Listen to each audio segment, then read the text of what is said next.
Hey gang, this is your tutorial for the Unit 10-7 worksheet. Your task was to complete the entire back side. So again, I'll work through the odd problems with you on the back, but you need to make sure you do all the problems and turn them in. So the first problem I will work with you is number 11. When we took notes on this class period, there were 3 new formulas, and it depended on what the picture was showing. Whether it was 2 chords, 2 secants, or a tangent and a secant. When I look at number 11, I notice that there are 2 chords on this, 2 secants on this picture.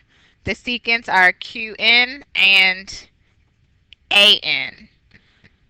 The definition of a secant, if you forgot, is a line that touches the circle in more than one place. So if you look at it, QN touches the circle at point Q and point M. So that's why it's a secant. AN touches the circle at A and C. So that's why it is a secant. So it touches the circle twice. Whenever we had this scenario, the formula we use is outside times whole equals outside times whole. Now that I have actual letters for this specific secant, I can fill those in just to show you exactly where things go. So the outside piece of our top secant is the MN portion. And then the whole entire secant is the QN portion. For the other secant, the outside portion is the CN part. And the entire secant is the AN part. Alrighty. So MN is 5. Since Q to N is broken into 2 parts, you have to combine both parts. And combine means to add. So I'm going to take X and add it with 5. And I would get X plus 5. We're going to put this in parentheses. CN is 4.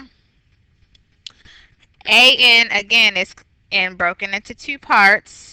So we're going to combine the 2 parts by adding them. And it's 9 plus 4, which is 13. So again, I'll put it in parentheses just for keeping it consistent. All right, on the left side, I need to distribute the 5 into the parentheses, which would give me 5x plus 25. On the right, I need to take 4 and multiply it with 13, and I would get 52. Now it's all algebra from here. So I would subtract 25 from both sides, which would leave me with 5x is equal to 27.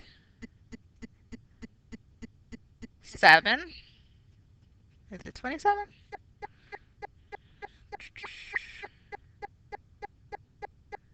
Yep. And then I need to divide both sides by 5. So obviously I was a little hesitant because this isn't going to be a perfect whole number. But the directions say I can round to the nearest 10. So 27 divided by 5 is 5.5, I believe. No, or 5.4. I'm going to stop guessing. How about that? I know it's 5 point something.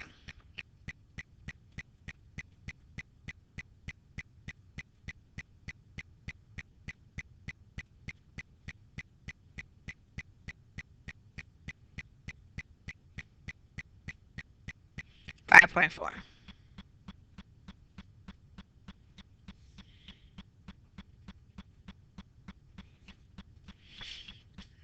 All right, everybody good?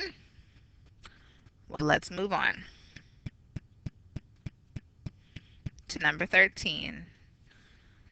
On number 13, when I look at the circle, I see that there are two chords in this circle. I see a chord because, well, one, they stay inside the circle. They don't have to, but it's contained inside the circle. And it touches from edge to edge. So on this scenario, the formula is part times part equals part times part. Now, when you pick your parts, they have to come from the same chord. So what I'm saying is, the first part I'm going to pick is this part here, 3x. Oh gosh, that's supposed to be an x. And I need to multiply it with this x. Notice they come from the same exact chord. And then I need to use the other chord and its parts. So one part is 6, and I need to multiply it with the part that has 8. So when you take your parts, they have to come from the same chord before you can multiply them. And now 3x times x is going to give me 3x squared. 6 times 8 is 48. I need to get x squared by itself, so I would divide by 3 on both sides, which is 14. No. 16. And then last step to get x by itself is to square root both sides. So x is equal to 4. You could always double check your work. 3 times 4 is 12.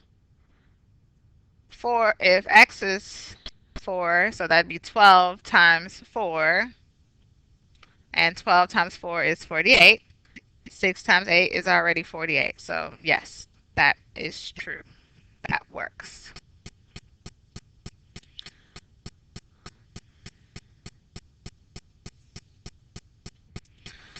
All right, number 15 looks a lot like number 11 did, where it's 2 secants.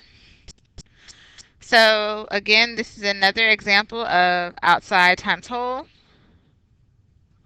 equals outside times whole. The first outside portion I would use is ST, and the whole is PT.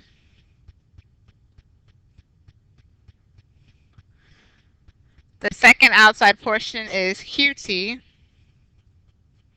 and the whole is LT.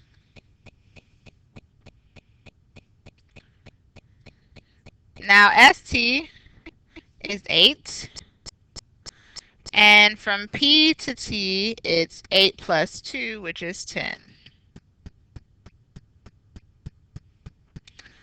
Q to T is 6.5.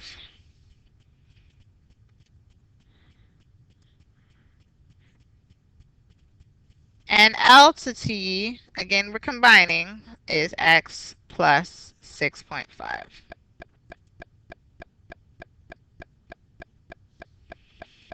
So 8 times 10 is 80.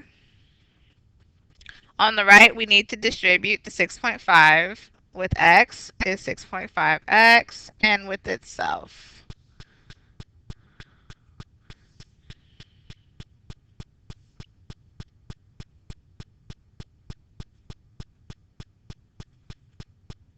So it's essentially 6.5 squared. 42.25. The first thing I would do is subtract 42.25 on both sides. So 80 minus that.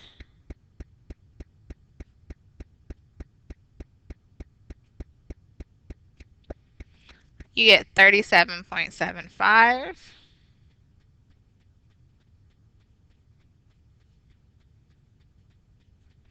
Then you divide both sides by 6.5.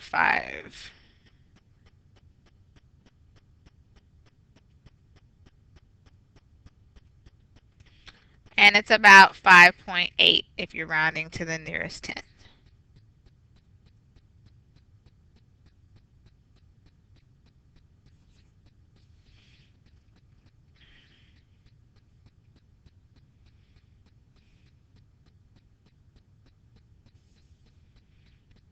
And our last problem is number 17.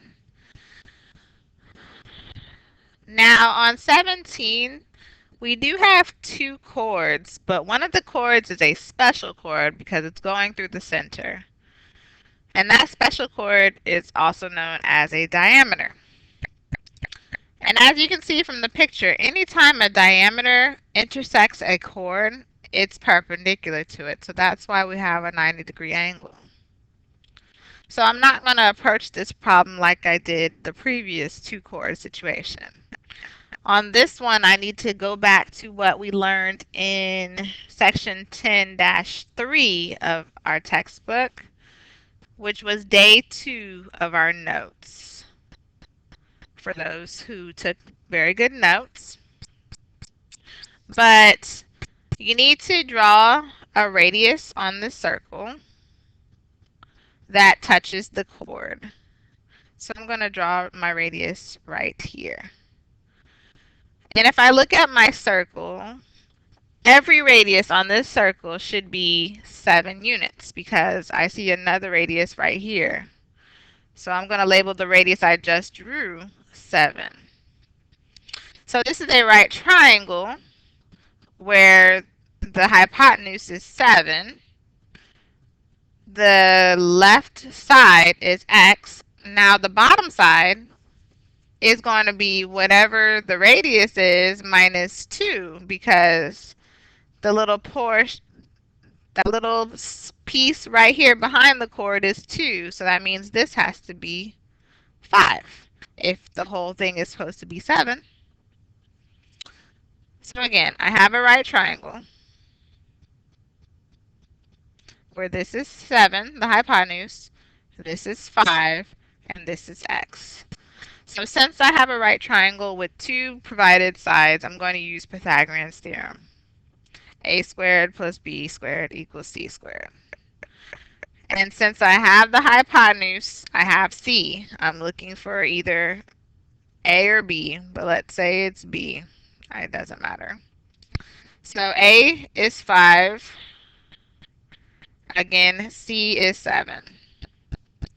5 squared is 25, and 7 squared is 49. Subtract 25 on both sides. You would get 24. And then we take the square root of both sides. So we can get b by itself. I'm sorry, b is technically x.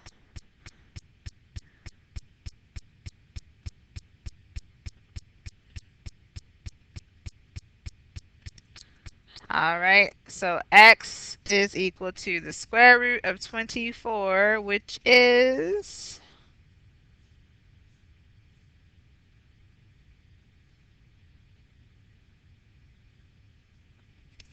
approximately 4.9.